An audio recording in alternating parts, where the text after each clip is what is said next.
In today's video, I'm going to teach you how to boost Shopify SEO, 5 minutes. We're keeping this quick and focused, and everything happens inside your Shopify admin. The goal is simple: make sure search engines clearly understand what your store is about so you can earn more clicks from the right customers. First, head to Shopify and sign into your store's admin. Once you're in, look to the left-hand sidebar and open Online Store. This is where your storefront settings live, including the pieces that search engines read first. Inside Online Store, open Preferences. Think of this page as your homepage's elevator pitch to Google and to shoppers. Two fields here do a lot of heavy lifting: your homepage title and your meta description. These control what appears in the browser tab and what shows up in search results. Start with the homepage title. Keep it concise, aim for roughly 50 to 60 characters so it displays fully on most devices. Lead with your primary keyword, then include your brand.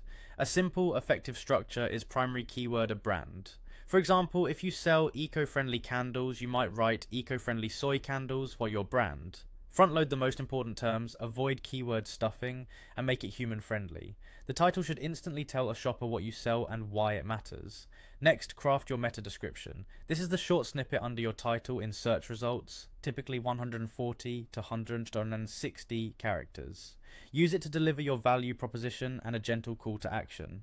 Highlight what sets you apart: materials, shipping, guarantees, or a signature collection, and include one or two relevant keywords naturally. For example, hand-poured soy candles with clean scents and recyclable packaging. Free shipping on orders over $50. Discover your new favorite aroma. Keep it clear, benefit-driven, and specific to your shop. As you write, preview how your title and description look together.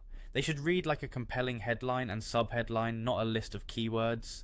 Consistency is key. Make sure your wording matches the experience people will see on your homepage, including your hero images and featured collections. A couple of quick pointers: avoid all caps, keep punctuation simple, and resist adding dates or temporary promotions unless you plan to update them regularly. If your brand name is short, include it. If it's long, prioritize keywords and keep branding concise. That's it. These two fields are small changes with a big impact. Revisit them periodically, refine the wording, and watch how your click-through rates improve over time. Thanks for watching and happy optimizing.